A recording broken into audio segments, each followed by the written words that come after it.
So my name is Omar. I started with Bonfire super early days. We had, I don't know, a client and a half maybe at the time. And initially I worked with the customer team, with Rachel, and then I transitioned to the product team, and then I took over as CEO about a year and a half ago. All this to say, I worked hand in hand with procurement professionals on using Bonfire since day one. I have a great appreciation for the procurement function and for the strategic nature of the function, what it can do to the organization. And as a product that serves procurement professionals, that's kind of our North Star. How can we empower you to give you a product that will highlight the impact that you have within your communities and your organizations? And that's why collaboration is really important for us. Before we get started, I'll go through bios and then we'll get right to the questions. As we're talking through, if you want to share an insight, a story, please raise your hand. We'd love for this to be very collaborative as well. So first we have Melissa McCord. Melissa has worked with Harris County for over 10 years, beginning as a purchasing coordinator, up to her current role as senior contract administrator and supervisor. During that time, she has also volunteered as the public relations chair to the Southeast Texas Association of Public Purchasing for almost 2 years and led Harris County through the implementation of Bonfire, as well as other electronic means to make Harris County's office paperless. She strives to make the processes for public purchasing more streamlined and efficient for all external and internal stakeholders. Thank you for joining us, Melissa. And next we have Annie. This is where the Collier. Okay, the Canadian will say Collier, but yeah. You like that? It's kind of cool, right? Yeah. I like that. Yeah. It brings a little class. Annie Collier. And so Annie is the executive director in contract and procurement services at Austin ISD. So Annie is a native of Austin and a product of the Austin ISD system. She has been the executive director and contract and procurement professional services for ISD for a little over a year, an assistant director since 2013. Before being employed with Austin ISD, Annie worked in state government, 14 years with the Texas Juvenile Justice Department, and 11 years with the Office of the Attorney General and Child Support Services. Annie has earned a master's degree in public administration from the Barbara Jordan School of Public Affairs at Texas Southern University and a Bachelor of Business Admin from Texas A&M with a major in general business. Thank you for joining us, Annie. And last but not least, probably the only of the panelists that I've directly worked with way back when, Edward Romero. Yeah, it reveals our age maybe? I don't know, we shouldn't go there.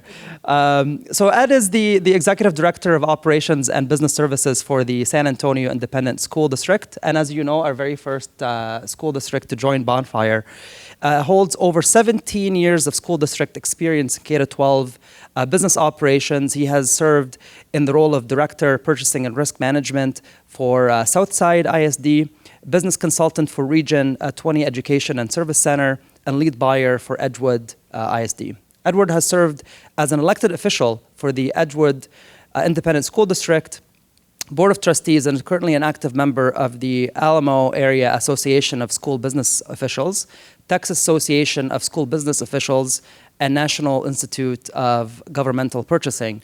Edward's commitment to service includes mentorship, community service, and supporting nonprofit organizations such as the Compadres for Scholarship. Did I get that right? Yeah. Region 20, Lions Club, First Tech Challenge, and robotics competition. And I'd like you to share some time management tips as well, Edward, with that. That's quite the bio. And so thank you so much. It's clearly we have a lot of depth, a lot of experience here. And Rachel mentioned we have a lot of focus on community and kind of removing the silos between organizations and kind of unlocking all the insights that great experienced professionals that use Bonfire day in and day out have. And so that's why we based this entire panel today on collaboration. So we'll start with an intro question so you get an understanding for the organizations that our panelists work at, and then we'll go about internal collaboration, so within the bounds of the organization, how does collaboration take place? And then we'll look at external collaboration and some trends. I will go kind of randomly with the panelists. We'll go this way, then we'll go that way, and we'll just kind of keep it fun. Introduction first. Would you share some background on your organization? So tell us what your team does, how big your team is it centralized, is it decentralized? I'll start with Edward. Yeah.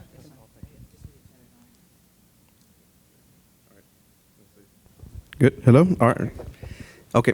So our enrollment is about 45,373. So on my team, there's 13 staff members, and then including myself. So it's kind of like 3 divisions. So we have the procurement specialists that do all the requisitions improving, and then we have our contract management, and then the newest thing is supplier diversity. We're decentralized. So what I say about that is it's kind of the campuses and the departments determine what they need and when they need it, and we just kind of help them make sure to cut through all that red tape and all that stuff that's in the process. That's it. I'll pass it over. Okay, with AISD, we have about 74,000 students within our district. We have 125 schools, and we do have a 92.3% graduation rate, so we're really proud of that. On our contract and procurement staff, we have 17.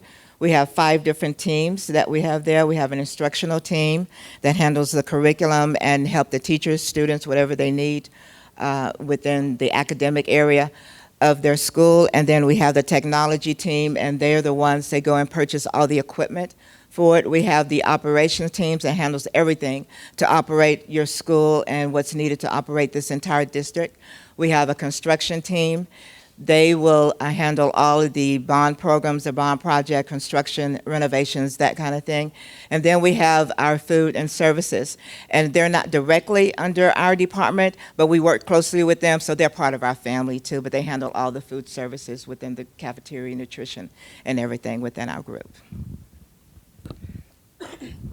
So for Harris County, I honestly can't tell you what the population size is. It's pretty big. Yeah, it's pretty big. For Harris County purchasing alone, we have on our team for purchasing probably about, I'm guessing here, around 56 in the staff that handle various commodities from construction to healthcare. And yeah, we're busy. This is always usually one of my favorite questions, because as the platform supplier and hearing about the graduation rate, it kind of gets us between like what we do and the real impact that procurement organizations have. So I always love hearing that response. So that's the intro. We'll go now into internal collaboration. And the first question is, how is collaboration prioritized at your organization? And the way we're defining collaboration here is within the organization and specifically the procurement function. And are you struggling with it? How are you going to getting people involved as early as possible? These are things that we often hear from our customer base. I'll start with you. So we actually use the intake module very heavily on Bonfire. And so when a department has a need, regardless of what it is, they're submitting that need through the intake module.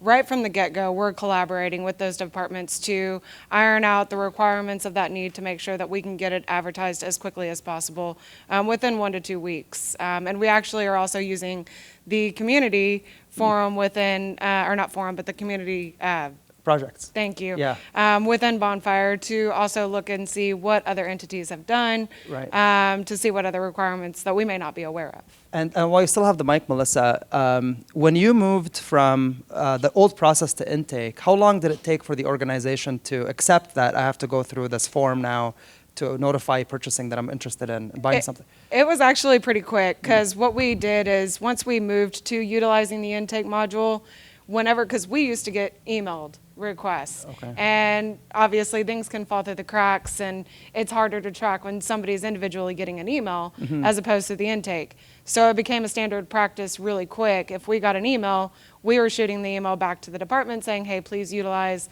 Bonfire Intake to submit your request. That way nothing was being submitted. So it was pretty much overnight. Once we turned that switch on and used it, we pushed on everybody and started using it immediately. Great. It seems like a very collaborative organization, right? It wasn't a lot of convincing. Yeah, Annie, for Austin ISD, how is the collaboration? How is it prioritized? Well, what we do is we don't have the intake process set up yet, but that is a good idea for us. What they usually do, the departments are the ones that handles all the bid solicitations or from construction management, that type of thing. we usually have the department submit their requests. We go in and we ask them what's needed, and they tell us, and then we go through the whole process and explain to them what they have to do after that. But it's really a way for us, we try to get one-on-one to make sure they understand the process, because it seems like the communication is very important in that area. Right. They need to understand how we go through the whole thing and their involvement, so, and what they're allowed to do and what they're not allowed to do. So it's best for us to explain in a one-on-one, even though we like to send out emails, because I prefer emails myself. But we still have to meet with them to make sure they understand what the process is and that we can move forward and get exactly the type of vendors that they're needing. Yeah, so there's like an initiation of a need, and then there's a collaboration period with procurement, so you can define the process for them. Yes. And do you often feel like they're willing to come to you, and like, do they see the value in working with procurement because you're unlocking like other vendors they haven't maybe been aware of, or? Yeah, it just depends, because when we have new leadership come in, sometimes they're not aware of what the process is. So that's the only problem, that we have to make sure everyone knows what the process will be. This is what you have to do. These are the requirements. So that's the only thing, to make sure we can communicate with our district regarding that. And one last question, and Yeah. I'm going off script here. That's fine. And so, do you have, recurring sessions for the internal team within ISD to kind of educate them? Hey, when you need classroom equipment or a fancy, You have no idea. Okay. Yes. All right. That is so important to do. We have an annual bookkeeping session, and for within the departments, we have staff that enter into our financial system. So we have an annual bookkeeping, and they're the ones that really understand what our processes are and how we procure things within the district. So when they have their supervisors say, we need this, we need that, they usually know the process. And because we've had somewhat of a high turnover within the district and everything, we have to continuously send out different type of training and videos, and to make sure you're aware, we're here for you. We don't want you to do the wrong thing. We want to make sure you do the right thing. So we want to keep that open line and have good customer service to make sure they are doing the correct thing. Yeah, Yes, yeah. we do that. That's very important. Yeah, because you can imagine, even for us, when new people join Bonfire, they don't know who to talk to. And so one of the very first things in onboarding is letting them know. But ISD is much we have larger. a person that we send them to Lorena. She's right here. Oh, okay. Can we have send one them your person. way too? Yeah. Okay. No, thank you. And I'll echo the same thing, because we're not using intake, so it sounds like a great idea too. We do have, we are kind of techie, so we do use all kinds of forms. Like, we'll use SharePoint and all these Microsoft forms. So we kind of already have a form that's where we collect that initial information. But just with, like Annie mentioned, a district our size with like 95 campuses, and then you have so many different users, it's hard to get them to get into that initial. So anytime we have an annual training too, and any kind of meeting we have with the principals or anybody, we always tell them, like, please, in advance, that's the best time, because if not, then we're your enemy, because we're the ones saying, like, hey, you didn't do this or you didn't do that. But we want to drive that from the beginning. And so we do have the other systems in place that help us with that. But yeah, any way to make it better is definitely much easier. One thing we do that's a little different, we try to include like the campus level. So we'll actually do like principal, and then we'll have even like a teacher in there too. So it's a little tougher, because then you're dealing with more schedules, but we do our best to get them all in there and participate. So. And is the aim of involving the principals and the teachers to expose them to the process, or for like, you get a different perspective because of what they do, and therefore they implement? Yeah, we get that academic perspective, and then from the teacher too, we want that perspective too. Like, one thing that we're doing right now is safety and security, so we want to make sure how it's affecting them from their side when we're doing the solicitation. Another thing too, we have internal audit, so I don't know if y'all have that too. So they're hard on us for the training. So every time, and I will say that's amazing, because we do, so in the initial evaluation meeting where we're developing scope, we also make sure they're trained. And thank you for having all the videos and all the support, because we'll make them reach out to them, and we'll schedule a training if we need to as well. So that's been great in the partnership side. So thank you. Great to hear. And again, off script, but I'll seed this idea for towards the end of this section. If there's a story where somebody was brought in kicking and screaming to work with procurement, but you turned them around through the great service, through an outcome that they didn't expect, and if you have a story like that, we'll share it at the end. I know there's always a few. So too many. keep that in your subconscious as we go through over the little bit. Okay, so we talk generally collaboration at the organization. Now, when it comes to an actual opportunity, so we have a solicitation that's about, we got the approval for it from a sense of, we know it has budget. We know we can go out. This is the process that we gotta go through. What happens next? How does the collaboration now between the subject matter expert and the customer within, and the procurement organization go? And we'll start with you, Ed. Well, I think, again, the most important thing is that scope development, because we want to make sure we hit every single piece, because the thing I love about procurement, we're kind of like all over the place, so we have to do the research and we learn a little bit about everything. But at the end of the day, we want to make sure that those experts, we need them at the table because they have to provide the information that's critical to them. Because if not, then we end up having to do rework. Next year, we'll do the same solicitation because we didn't hit the point, but we needed to know, well, what is it that you need? Whether you need to make, mass scores increase or do something, something like that. So that's the most important thing, is getting them in the evaluation team. So I think schedules with the size of a larger organization is the toughest, which is coordination. Yeah. But we also use the virtual. That was one thing from the pandemic that's helped us too, with Zoom meetings, whatever we can do, anything that we can use too. Yeah. And how much time are you saving? Because you got people in different campuses, different schools, and people just to drive to a meeting before versus now, where it's just like the norm. I think the gas is what they appreciate the most. Oh yeah, especially now. Yeah, right. Yeah. With the rising and this is like prices, Texas gas prices. Imagine elsewhere, right? I know. Yeah. But yeah, definitely time. It's definitely more efficient. So, of course, you still have to have that in person, because it does kind of help, just so they know who you are and they recognize the face, and then and you get more feedback, because then you got the, hey, you're on mute, and all those kinds of things. But yeah. No, it's interesting that you mentioned that in Zoom, because it's different communication, but it lets people chat who are maybe a little bit shy to speak out, and so maybe you're getting a little bit more feedback than normal. Just so due you to might the need format. a virtual one on there. I'm just Yeah. Well, we looked at adding right in Bonfire a way to just share video, and then we realized everybody had Zoom, and so why waste our time on that? Yeah. Somebody invented this product already. And go ahead, Annie. So our issue that we had is working with finance, because we want to make sure we have the funding involved before we even start the bid solicitation process. So we started that now, so we won't have to wait until we go for board approval and money's not there. So we want to have a process, and then we started working with finance, and they have a form. Where it has to be completed before we can move forward with our bid solicitation and make the funding is available. So that was a big step for us, and not having those silos to make sure everybody was working together. I know you want this particular vendor to provide these type of services, but you have to have the funding as well. Right. That's very important before we put this before the board and say, okay, we're going to approve this, and there's no money. So that was a really big step for us when that happened. Yeah. So why go through the process if we don't have the money to eventually pay for it? Yeah. Melissa, go ahead. So same thing for us. Departments have to show proof of funding, that they have the funding availability, because for a long time we had gotten to a point where we would bid something out and everything would be great. We'd go for an award. There's no funding there. So over the past, this has been a while now, where we've gotten to a point now where funding is there and available, and it's shown prior to us bidding them out. So luckily we don't have too much of that issue.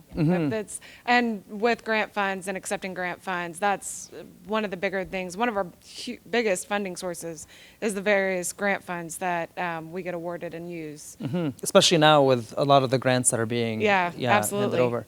Yeah, and so procurement sits under finance at all three organizations, right? So the ability for you to go and check if the budget is there, is that like an arduous process, or is that something that happens pretty quickly? So we actually don't go check to make sure that the funding is actually there. That comes from our budget office. Okay. They do that work, and they provide that to the department, who, when they request the solicitation from us, they have the proof that the funding is there and what funding source it's coming from, whether it's coming from Harris County funds or another funding source such as grant funds. Because depending on the source, you have to pursue a different path potentially. Absolutely. Right? Okay. Yep. Yeah. I'm teaching myself a lot more about procurement as part of this. Okay. So the funding is secured, and now we have a document, and we all have boilerplates documents for all kinds of. Where do you store that document? How does the team know to go and say, this is the latest and greatest legally approved document to start with? And So Melissa. templates, we Yeah. utilize the Bonfire templates Okay. and all of our general terms and conditions, all of our standard forms. We probably have around 25, 26 templates set up. And to the point about funding, yes, if we're using federal funds, we have a specific template.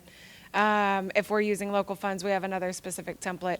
So we utilize those templates that we have to make sure that all of our forms are maintained and stay up to date, so that when we run a solicitation, we know we're using the most current version. Right. Yeah. Yeah. Fair enough. Annie?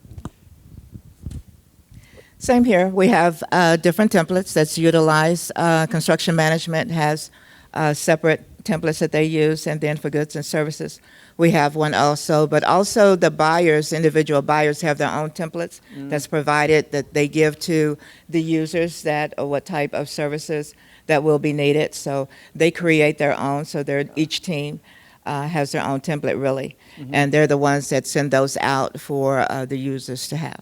Depending on the category that you're buying? Exactly. Oh, Yes. okay, I see. Yes. Yeah. And that template is meant to help you fill the critical information like the scope and all the intricacies of the product. Right. So we have a template set up, and so they just have to pull in the scope part. Okay. That's the only thing they have to include, and they can review everything else, but our template stays the same, and then they just add what we need. So if we look at the division of labor of creating, a document that's going to go out and hit the street, is it fair to say that everything legal, everything boilerplate lies with the procurement team, and it's only the scope of work that the subject matter experts have to, or are they also like contributing on like the criteria and like the weighting of the criteria? They can review it, and if they want to add more to it, they can. But as far as our template, they can't change that because Okay. we've already set that up and everything. So it's just different things that will help them identify the type of vendor that they're looking for. Okay, fair enough. Thank you. And for us, it's very similar too. We have templates in-house. I think the greatest challenge and why we haven't used the template in Bonfire is just that transferring it, right? Transferring all that information. So that's a challenge. And then kind of Annie mentioned a little bit is the construction services. They have their own, and it's kind of like they don't want to let go of it. But for the most part, the boilerplate, all the legal stuff is all the same because we make sure that that's all correct. But yeah, they get a little picky. They're like, well, it's my design. It's my, so. Why is construction always I know. different? Well, when you're bigger, it's harder, right? More Yeah. people, so. Oh, Yeah, we love them. This building love is you. nice. yeah. Yeah. Beautiful building. It's a beautiful building. No, I say it because Bonfire, every time we roll out, it's always the procurement division first, and then construction comes later. And that's fine. And it's usually because they're multi-million dollar projects, so there's a bit more sensitivity around those. But the process is a little bit different too. Yeah. And I'll say the hardest part is just getting them all those templates set up, like in the new platform. And then once you got them, it's good. So Yeah, a But, bit of a heavy lift we're not in the there beginning. yet, but yeah. Okay, so last question on the templates. Everybody using templates. How often do they get updated? Is it like a yearly exercise? Depends on the legislation that changes, the grants that you're getting. So it's like a constant flow of change. it's definitely annually, but almost all the time because it just depends it depends on the project too. Or we learn things as we go from audit. So every audit we have one, and if you have internal audit, we have more audits throughout the I year. see. So, but definitely annually, and then sometimes we learn something throughout the process, and then Oh, we'll I love probably that. learn more from Esther stuff coming Love up. it. Exactly. Yeah. So you're always like reinventing and kind of refining. So still on the opportunity creation, are there communities, forums, websites that you participate in that help you also collaborate, maybe a little bit externally here, in order to kind of provide that expertise to your internal customers? Sorry, did I mess up the flow? No, keep going. Yeah. Well, Yeah. definitely we use like TASBO. We have a Yeah. TASBO and then IGP community, so we use those communities to kind of collaborate. But Yeah. I don't think y'all have one yet. But I know you have that shared community Oh, platform. stay which tuned. Is good. Some things. I was yeah. wondering about that when you were Yeah, asking. I was like, yeah. where's he going with it? Yeah. So same with our district. I use TASBO quite a bit, but we also use Central Texas Purchasing Alliance. We use and we go in and ask questions. Have you utilized this vendor? Because we can piggyback off of them Okay. that are members of the CTPA. So we can utilize their bid solicitations, their contracts, and that makes things more efficient. And we can work together with them, and if they have any information on that vendor. So that helps quite a bit. Yeah, and to have that that's the one collaboration. thing we realize very quickly about procurement teams. There's like a sense of collaboration because I came from the private sector and everybody was kind of like holding their secrets tight and nobody wants to share anything.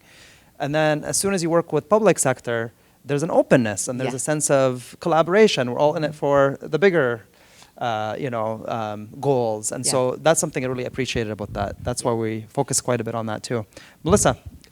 use communities as well? Yep. Oh, yeah. So yes, same thing. NIGP is a big part. CTAP is a subset of NIGP Yeah. for Southeast Texas. So we definitely communicate and use that forum. We also reach out to other local entities around Harris County and reach out to them if there's a new procurement. And it goes both ways. They reach out to us. We reach out to them. We know who each other are. Yeah.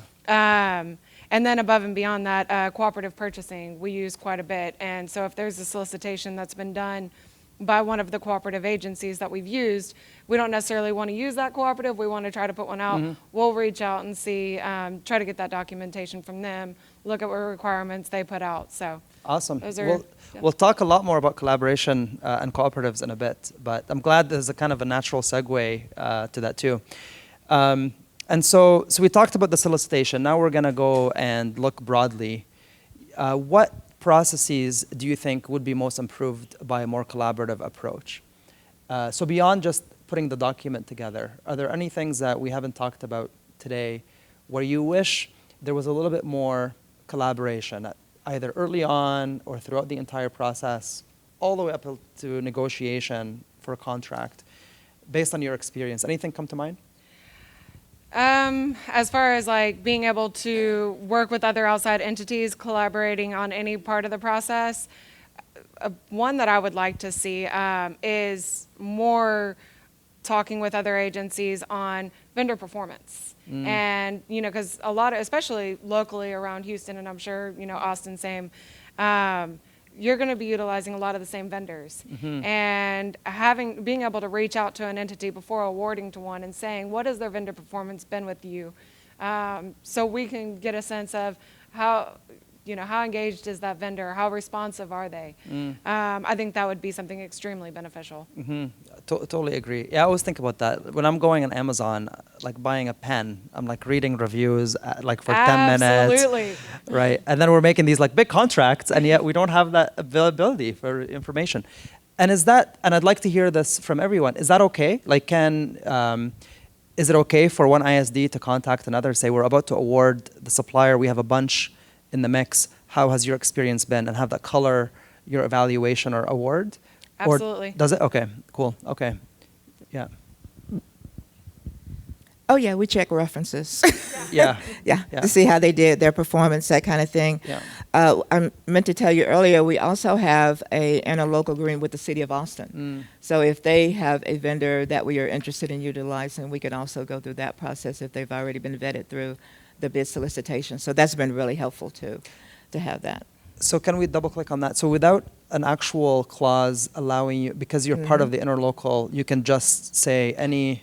Right, because it was brought before our board and approved by our board to be I able see. to do that, by both boards, so we can do that. So you have the cover that way. Yes. Okay. Oh, it has to be documented. Yeah. Everything has to be Oh, documented. yeah. Yes, we have that. That's been in place. But yeah, that's what we do. Cool. All right. Yeah, and it's the same thing again, I always say the initial planning, that's the most important, is the scope. And then I like the ending, that's a amazing thing just to say, because the evaluation, right? Because then we hear like a year later, hey, they didn't do what I wanted to do, or we have a problem with them, or we didn't get anything, or it was broken, or like, you got to tell us right away. So Yes. that's always a challenge. So Yeah. And you mentioned that earlier, but you got the audits that take place, and then the audit inform your templates and how you change them. And I've always thought about that on the actual RFP process too, because measuring the outcome and being able to refine like the next renewal and being able to make, the criteria may be weighting a little bit different, or add a criteria that was missed in the past, and you get better and better over time. And the reason I think it hasn't been done is because it's really hard to document all of this and be able to follow up and quickly double click and see the performance. So I think digital tools definitely have and you need that collaboration. And you need that collaboration. Yeah. So are there any other tools, digital or otherwise, that you use to work more effectively with others inside or outside your department? So we talked about, for example, those annual meetings. Are there any other types of, again, it can be technology, it can be not, it could be just, I guess, analog is the opposite of tech. Yeah, well, I mean, like surveys, for example, we'll do surveys, but we don't use the survey. I want to use the survey. We haven't gotten there yet, so we haven't used the one in Bonfire, but we have our own like Microsoft form that we survey. Yeah. And we kind of get a piece of that evaluation, but it's tough though, because you can send the survey, but they won't fill it out. Yeah. Or they won't fill it out correctly. All the so you time. got to keep it simple, and it's tough. But And what are you surveying on? like the evaluation, just kind of Yeah. we're trying to get ahead and try to just every time we renew, or Yeah. if we have a renewal or something coming up, we want to survey them and say, hey, well, how was your experience? How did it go? And of course, then we have our department surveys and stuff like that. So Right. so- Yeah, in and that's terms kind of- of done district wide. So Okay. Yeah. Okay. So it's like how is procurement doing is the kind of the question with that kind of survey. Okay. That's the district wide one, and then the other Yeah. part is specifically like for vendors to try to encourage and get that feedback from on the service and for that for that item for that particular vendor. Yeah. Because really, I want them to say, usually they won't. Usually the bad stuff is what you get, and that's what I want to know. I want to know like what happened, what's going on, and then like those key takeaways Yeah. you mentioned. Yeah. Yeah. Thank you, Annie. So yeah, when we have our trainings, we always send out surveys and everything to see how we're doing. Was it effective? What do you want to see more? What type of needs do you still have that we haven't touched on yet? But one of the things we're hoping that will save us, and I don't know if it will, is we have a new ERP system. Mm-hmm. And we have so many different other systems. We want to try to pull everything together because we have a repository, Laserfish, that we put all our documents, supporting documentations in. We're hoping this will be able to have that information there Mm-hmm. because we're looking for quotes, we're looking for agreements all in one place instead of having to try to track it Mm-hmm. and see it everywhere. So we're hoping that our new ERP system that we're working on right now will help us with a lot of things on Yeah. the technology side. From a centralization of information Exactly. perspective. Yeah. Yes. Yeah. Mhm. Yeah. How about you, Melissa? So one of the collaborations for us that's become really big recently is reaching out to vendors and surveying our vendors to see how easy is it to do business with Harris County, how easy is it to use Bonfire. Payment schedules. We have a supplier portal through our ERP system, which is PeopleSoft. Yeah. And we implemented that 2 years ago, and just last year we implemented Bonfire. So we've had a lot of changes Right. with Harris County. So a big deal for us recently has been reaching out to those vendors to see how easy it is for them to work for Harris County or how difficult. What can we do to change? I like that. And is that directive coming from the procurement function, or is it all the way? Is it like the city manager or the county manager? So it's really come from within our department because we realize the challenges that we've created. People get so used to things working a certain way that when you make changes, Right. We went for our construction projects. When we right before we implemented Bonfire, we would receive 8 to 12 submissions per project, and it went down to 2. And so that was a big red flag for us Right. because we're not receiving the same responses. So it took a lot of reaching out to vendors to find out what's Yeah. got you paused on Yeah. working with us or trying to submit, what's hard, what's difficult. So that's been, it was internal because we want to see that competition. We want, the course. more response, the better. Yeah. So yeah, it took a lot of collaboration with the vendors to find out what's going on. Yeah. Are we back? We've gotten Are we better. back? Okay. We've okay. gotten a lot better. Good news. All right. Yeah. No, glad to hear. Yeah. And so there's an element of like a big platform like an ERP. It could be as simple as getting feedback, but the fact that you're getting feedback and you're acting on it just intensifies that feeling of collaboration because our voice is heard. Right. Yeah. So stepping away from that, what's stopping you from incorporating more collaboration into your procurement processes right now? Are there any bottlenecks that you have previously navigated?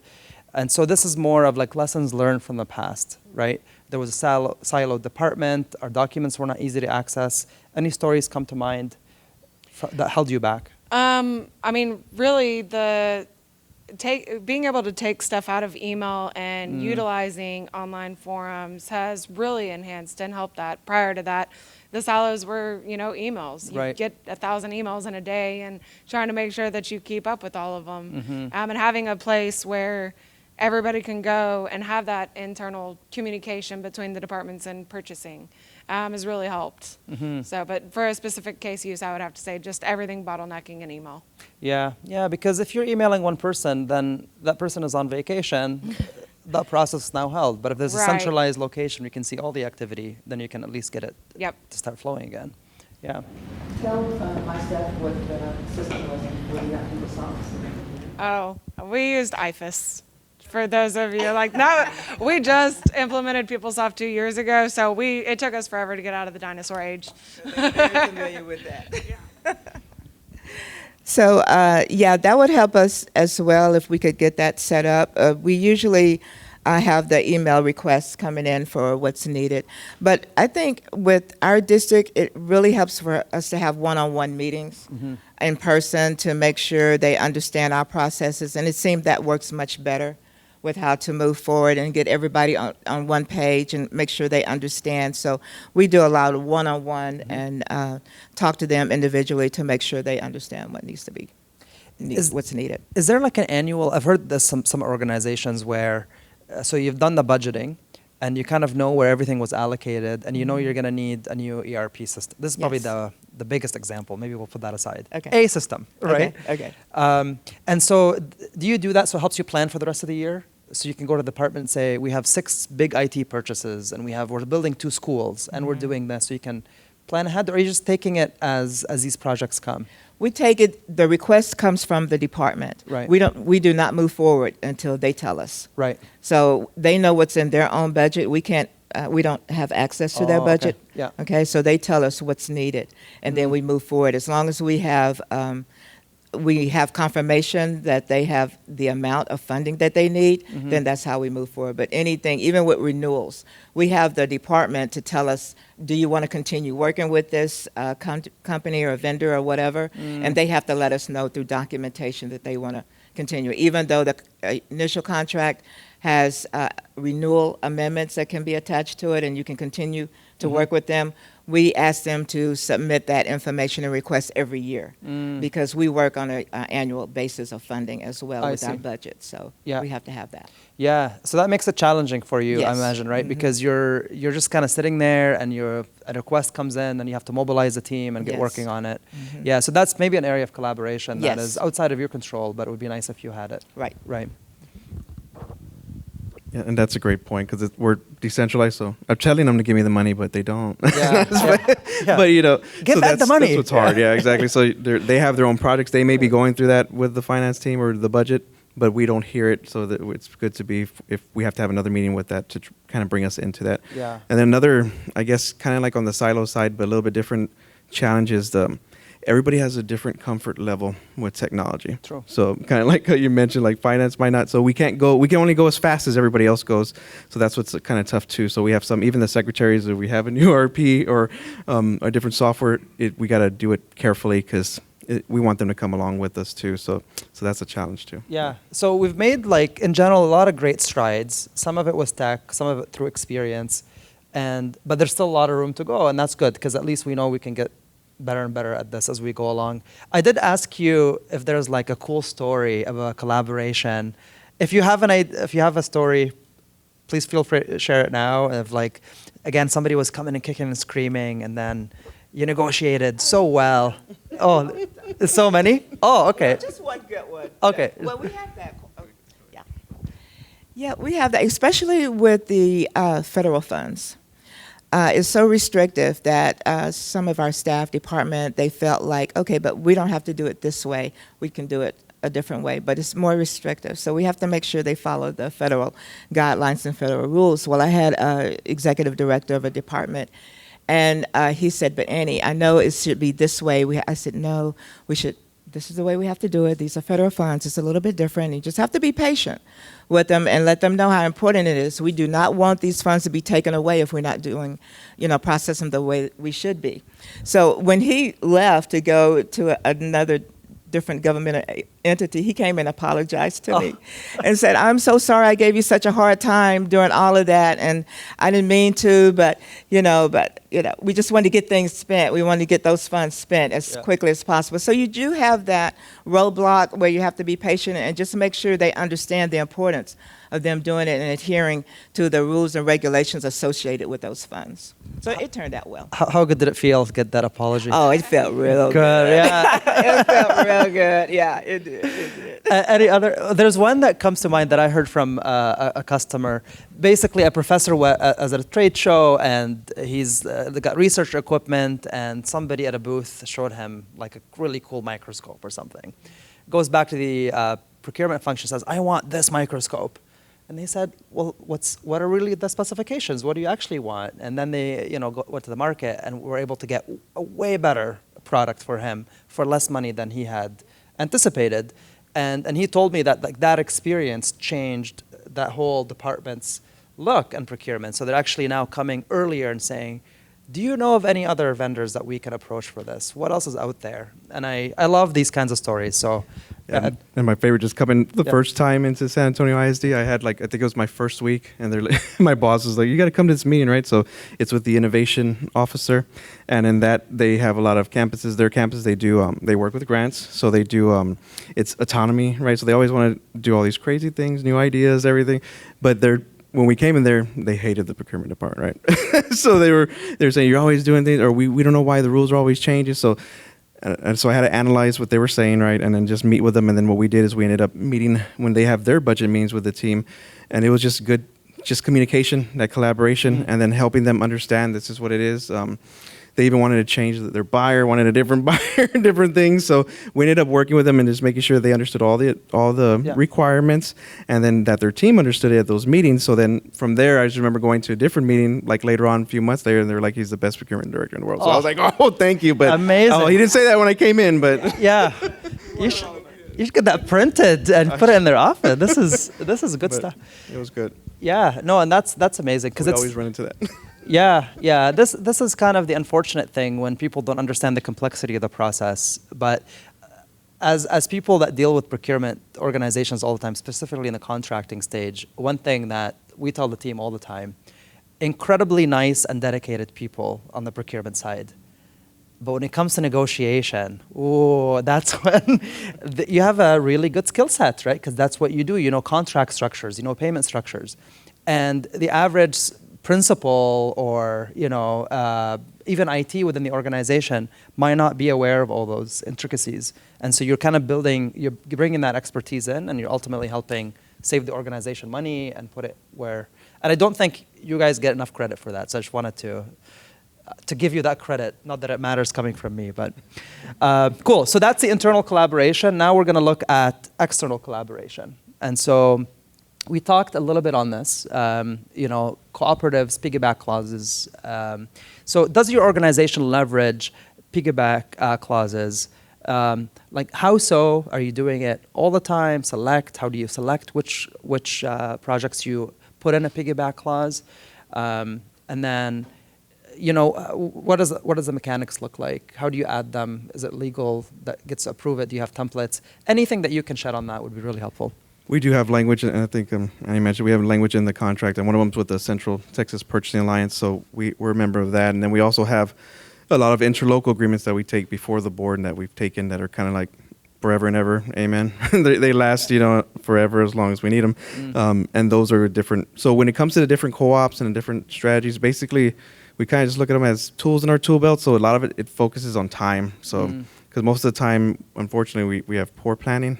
We don't like to tell them that, but they'll come at the last minute, so we need to have time. So sometimes we have to do it faster than it takes to advertise the 2 weeks, all that stuff that we have to do, developing the solicitation. So sometimes we got to move fast. And then the other part is there's a lot of hot items. So somebody might have solved something, or software comes into play where they want that particular item. So definitely that's a way for us to utilize and be able to get those other products from. Yeah. So that's the prompt. We need to get it yesterday. We don't have 4 months to get this done. Let me see what I can get access to. So that's kind of the prompt. Okay. Yeah. Yeah, it's the same. Yeah. It's no difference. Yeah, if we need to get something and they always want it right now. Yeah. So if we can find those items or anything like that quickly, then we go to our purchasing cooperatives. We have a list of different companies that we work with. We have vendors that have been vetted. And so that's all been approved by our school board, the board of trustees. Right. And so we can access those different contracts under there to make sure their scope of work is aligned with what we're needing. And so it's very efficient for us to use and to move forward with that. And so we use it quite a bit. Melissa? So same thing for cooperatives, but to also add to that, all of our emergency response contracts that we put into place, those all have piggyback clauses so that any of our local agencies that are around us in such cases of a hurricane or Right. any, a pandemic now, are able to utilize those contracts as well. And then a lot of them also have the same, so that we do have interlocals in place, but it's also so that the vendors understand other local entities may utilize this contract. Okay, and so there has to be legal language though in the RFP that says other people will be, and so what I'm gathering, it's mainly a speed thing. So meaning that if you had your own enough time, you would rather run the entire process yourself, even if there was a contract you can piggyback on. Why is that? To ensure that you get the most competitive pricing at that time. Got it. So Yeah. a lot of the cooperatives that we utilize, they could have been in place for 5 years. And granted, right now, because of the market, it may be We'll the take best it. pricing that we can get. But yeah, in a sense, we do want to put out our own to make sure that we are getting the most competitive at the current time. That's everybody agrees. That's kind of the same. Okay, so that means you've witnessed it in the past when you had your own contract that you ran or a process, and then you ended up with better pricing than a cooperative had.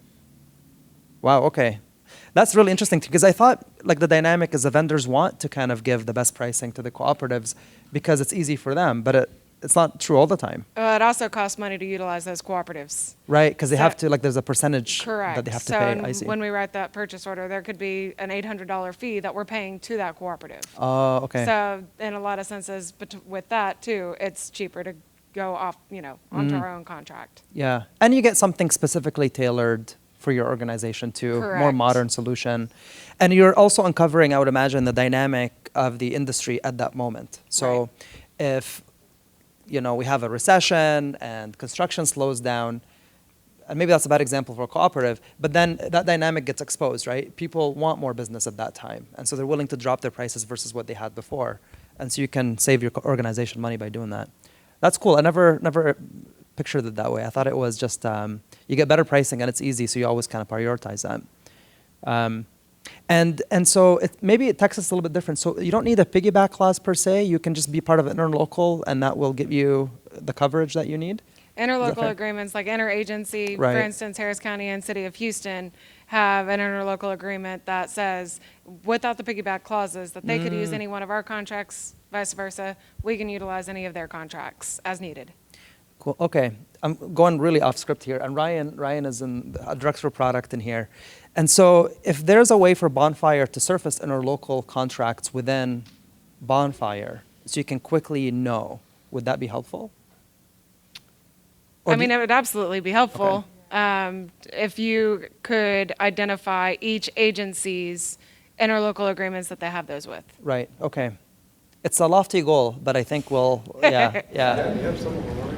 Yeah. CTPA, because we're partners in there, so you kind of have some of those running. Yeah. And you're getting kind of a sense for what we're thinking of doing in the next few years to come. But this is what we mean by community, and it's these things exist, removing the silos, allowing people to access the information without having to pick up the phone or, yeah.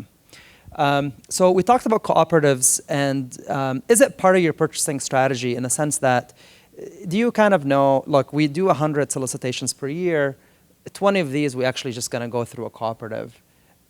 Is that part of that strategy, or do you just, again, do it on an as-needed basis, depending on the timelines? Yeah, it's only as needed for Harris County. We don't strategize, with our projects that are planned to put certain amounts through cooperatives. We utilize cooperatives as needed, as a need arises, that we're needing something yesterday. Right. And we don't have time to put it out for our own solicitation. So it's not a part of our purchasing strategy. Got it. And same Annie? Yeah, Edward, same.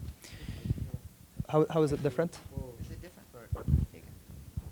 Well, some of them give rebates, so sometimes I'll look at that, and we don't really know up front how many, but we'll look at how many at the end. But a lot of times, for the buy board rebate, I'm kind of have a little bit of the finance side where I want to bring back money to balance the ledger too. I kind of have that in my mind. That's cool. But yeah, it does depend because sometimes it's more expensive, and they're paying up that price. But and I have other cooperatives that will say that. So I have to look at just balance both of them basically. Yeah, so it seems like it's still a lot of work to kind of manage that too, right? It's not as easy as I'll do this, because you're doing strategically by thinking, well, what is the best price that I'm going to get? What is the fee that I'm going to pay? And how does that balance overall versus the work that it would take to actually get this off the ground myself? So that was the external collaboration, and now we're going into more of trends. What major shifts do you anticipate to the procurement landscape in Texas? Go ahead, Edward. I think it's just becoming more electronic. The whole kind of like electronic procurement is becoming a real procurement thing. Yeah. Because before it was just like punch out systems and different things like that. But now it's actually like at one point is with Bonfires, everything's kind of done online, Yeah. and it's a true bid solicitation, portal. So just that, and then data. So a lot Yeah. of data, and we're kind of data nerds too now, is that we have all the metrics, and then we're trying to track and manage from a higher level, kind of maybe like what private has been doing, but it's more focused on that just data driven kind Yep. of piece. It's just getting fancier. And one feeds the other, right? Digitization allows you to get data, and so therefore it's you need one for the other. Go ahead, Annie. Yeah, and that's what we're looking for. We're looking for more reporting. We have so many open records requests Yeah. that we need to have that established, where we have that data, that information, everything available, so we can submit that. But our thing right now, especially with our new ERP system that we're looking for, is the marketplace, where the punch out, where it'd be more like an Amazon, Right. where they can just go in and select which items they need, and that'll be really more efficient for our bookkeepers at our campuses and for staff generally within the district. I can only imagine, because right now that process is happening No. somewhat manually. Yeah, it's Yeah. not happening that way. It's not yeah, okay. right now. Yeah. Mhm. Yep. So same for, and speaking of the marketplace, that's something, we're looking still toward to go toward doing, and I look forward to it. It looks like such a beautiful tool. But above and beyond that for us is also making information more easily accessible. So in the case of public information requests, we get those all the time. So with having all the data digital and already on the project, it's easier to flip it to post it to the public files. That way, Right. we're not getting so many requests, especially when it's information for bids, which is public anyway.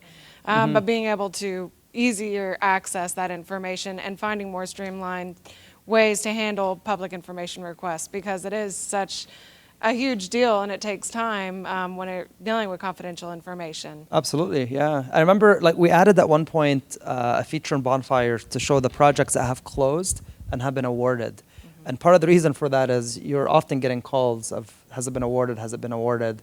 And we even contemplated, should we say it's still an evaluation, and just publish that so people can see and not call, right? And because I was one of those suppliers, I was a consulting engineer before, and we had 6 or 7 bids out there, a very small company, and our fear was we'd win.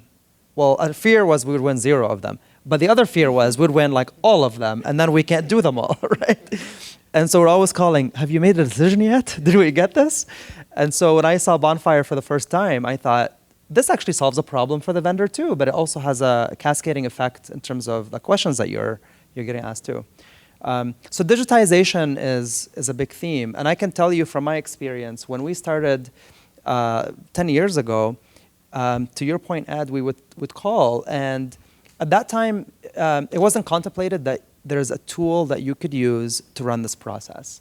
Everyone would say, well, I have Excel and I have email, and that's how I'm doing it, and that's fine, right? But the idea of these nimble tools that are dedicated to just these processes, now it has become a norm. That's an expectation almost. So I've seen that over the last 10 years myself. And I think we talked about this a little bit, but other than what you anticipate, are you hearing a lot about other major shifts in procurement, Texas or in general, through the conferences that you attend, other than marketplace or digitization? As far as other than that, I mean, the major shift, obviously, that has happened, and this it really does generalize with digitization, is all of our meetings, moving toward Teams or Zoom. I mean, we have conferences with other entities where we're all meeting on Teams. We're no longer traveling toward meeting in person. So really, digitization of all processes has become such a huge trend and taken over for us. Yeah. Any, Edward, the similar? Well, it's a little bit different with the district because we have to be in office. Oh, okay. So it's hard to compete in trying to find experienced procurement staff when they have the option to work from home a few days a week and come in the office a couple of days a week. So we have to compete with that.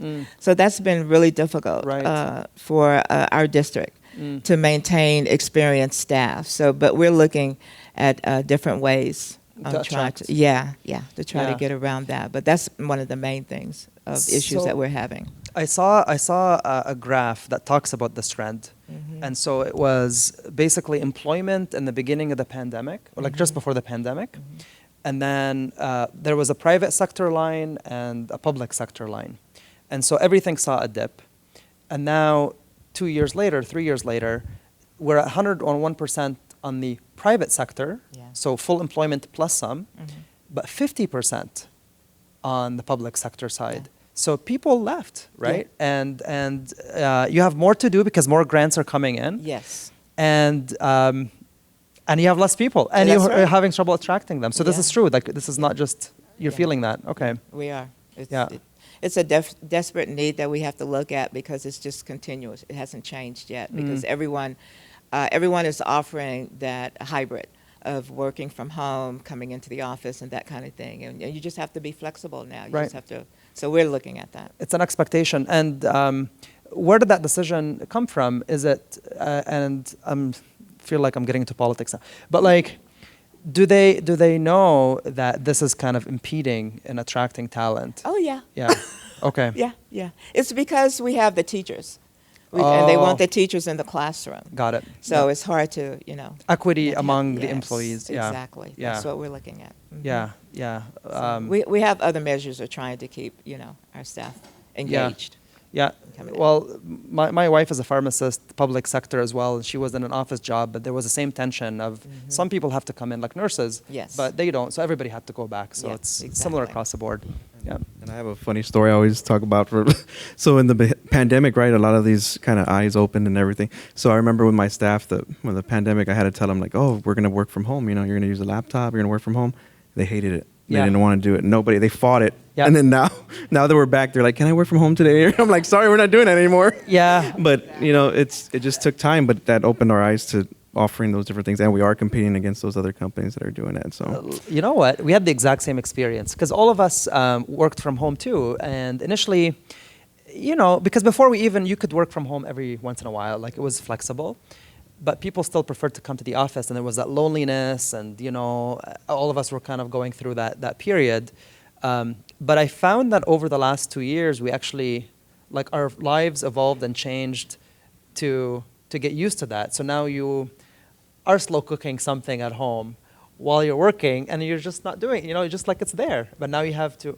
And so my point is we open the office and it's largely empty office. People still want to stay at home. And so we're now rethinking our entire office strategy. Do we need as big of an office as we do? And so it's both sides of the public and private sector that we're feeling this. I have a funny story. Yeah. When we bring in new employees now to interview, because we're mostly from home, we maybe have, out of all of our employees in the office, we maybe have 5 that show up per day, actually in the office. Wow. So when we do interviews, people will ask as they're walking through the hall, how many people work here? It's a lean operation. It's actually, we actually have quite a few. They're just all from home. But Yeah. we're lucky that we do have that flexibility. Yeah. And we surveyed procurement professionals a few times during the pandemic of what is the appetite for your organizations to allow working from home. We're thinking of what technology do we need to start building to allow that collaboration to happen. And at the time, it was almost unanimous, almost everybody. But I think as things started to open, some organizations changed course. Second last question. Is this my time? Are we good? We're good? I'm past it? I blew past it? Okay. Okay, I'll make this the last question. What is one takeaway from this year that you'd like to share? I'll let you go first. I think just continuous improvement, innovation, which we've been talking about, it's just critical. We learned that just through the whole pandemic that since we were able to do things like that, we were easily able to pivot, right, and switch, and then be able to still have those virtual meetings and everything. And then the one other thing too is, so we store everything in Bonfire, but that makes it easy because you got to have all your records. So right now, if y'all haven't started, we're going to go through an ESSER audit for the first time. So those records are important, and that was a time that was very crazy. So just one thing that we know and we're Yeah. going through right now. So Yeah. Yeah, with all the changes we've gone through within our district on the last year, the one thing that stood out is that we have to continuously train. We have to continuously be patient with our users to make sure they understand what's needed for us to move forward, because especially for the ESSER grants. And so we have new staff in all the time, so we just have to continuously do this, be patient with them, and let them know how important it is to have this information and to move forward with that. And I pretty much echo that. Training has become such a big takeaway with our processes, because same thing we've had throughout all of Harris County. There's so much change out consistently between elections and just people leaving. So training is something that we are consistently providing, not only internally but externally to all of our departments. And then to that same point, being able to do public records requests more, quickly, being able to pull that documentation out of what's needed to be able to provide to whoever is requesting it. That's been something that's changed a lot with us. It's a lot more accessible to pull that information. Yeah, well, I'm glad to hear training was a theme, because this is what this whole day is about. We did not ask them to say this. This was just naturally it came up.